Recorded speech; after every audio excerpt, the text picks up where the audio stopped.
invitation of IEBC into the recent Kenya Tea Development Authority elections was to introduce fairness and that was an election. Allow me. We were casting ballots, whether to propose or to oppose. Well, you understand? You may call them pieces of paper, but they were ballots. And what are the rules of any These ballots? were questionnaires, not ballots. Questionnaires were to say yes or no. I support, I don't support. Thank you. When you cast it, it was supposed to be counted. You hear there is a number that is targeted. You understand? And at what point do you do declarations? Is it along the way? If I remind you when we were making the constitution, you may not have participated largely in that. I did participate. Okay, thank you. Welcome. Now, when we were doing the constitution, first of all, we had reasons why we did away with the vice president, or the office of the vice president, and introduced the office of the deputy president to enable him to deputize the president. It means the functions of the president, he can perform them as assigned by the president, and that's the constitution. If you make reference to Article 147, the deputy president's docket has no responsibility other than the responsibility assigned to him by his boss, the president.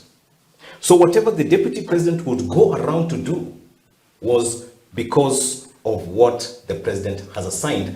In any case where the president is overwhelmed with duties, he will, or functions for that matter, he assigns the deputy president. Now, if the deputy president was given a responsibility of dealing with livestock farmers' plight, he would not have been in Mount Kenya alone or any other place that they rear cattle. He would have been in places like Northeastern, because that is where it matters most. And that is where he would have frequented. Just the way you saw him frequenting on drug abuse and substance.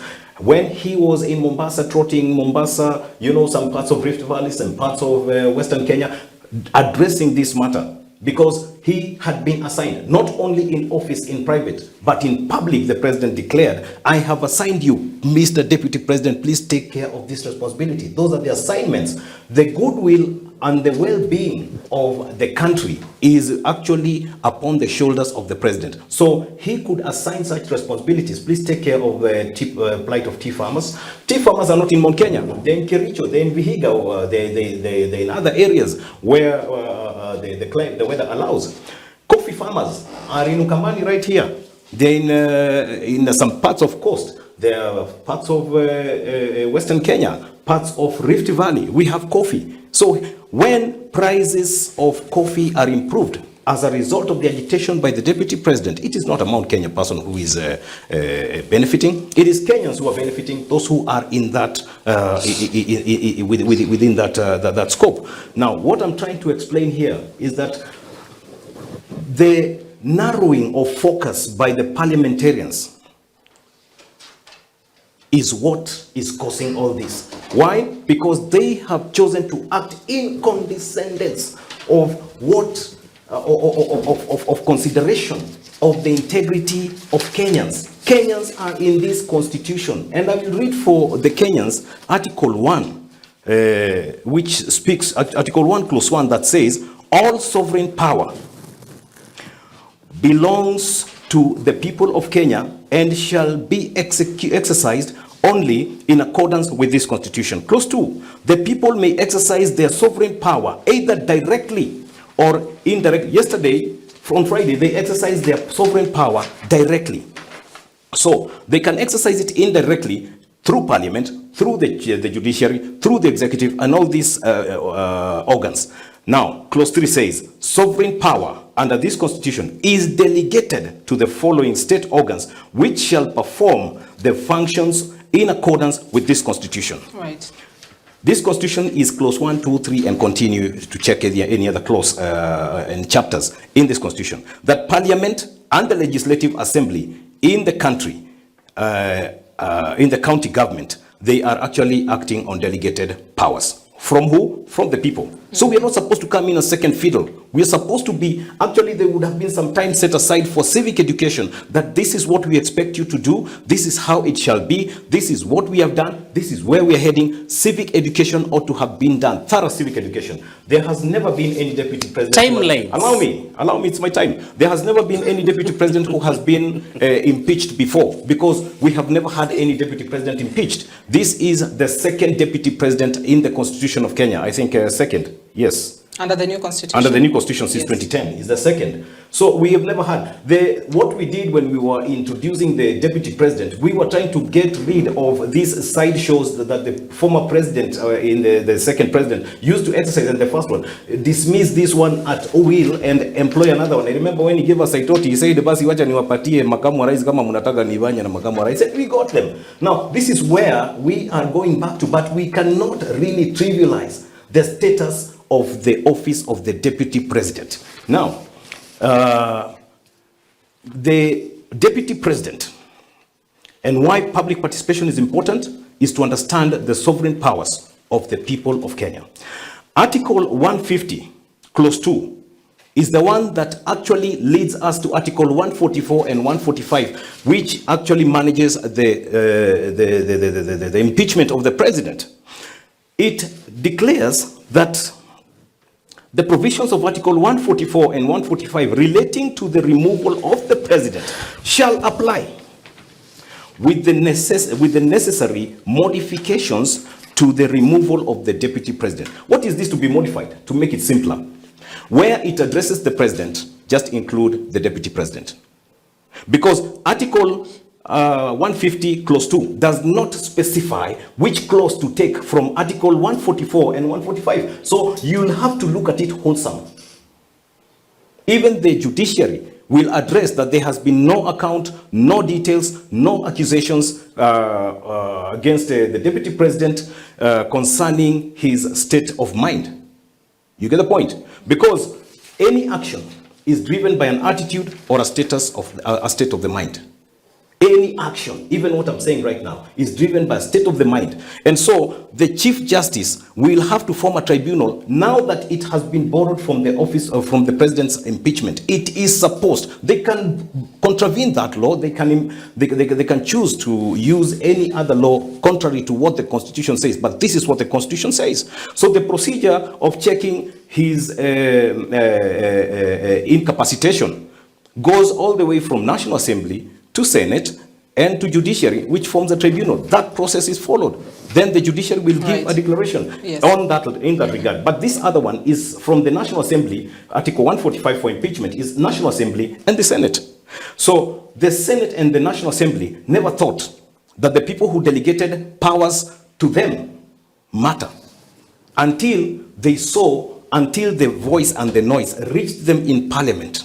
And they could not ignore it. That is why they came up with this public participation. Right, now, Mito, I'm holding a sample of one of the forms that was being filled. Yeah. And what it is written here is public views template and not balloting or any other. Public view template, whether we are in an AGM, you know, and we are voting in a director or voting out a director, there will be some document to sign, but it's supposed to represent a yes or a no.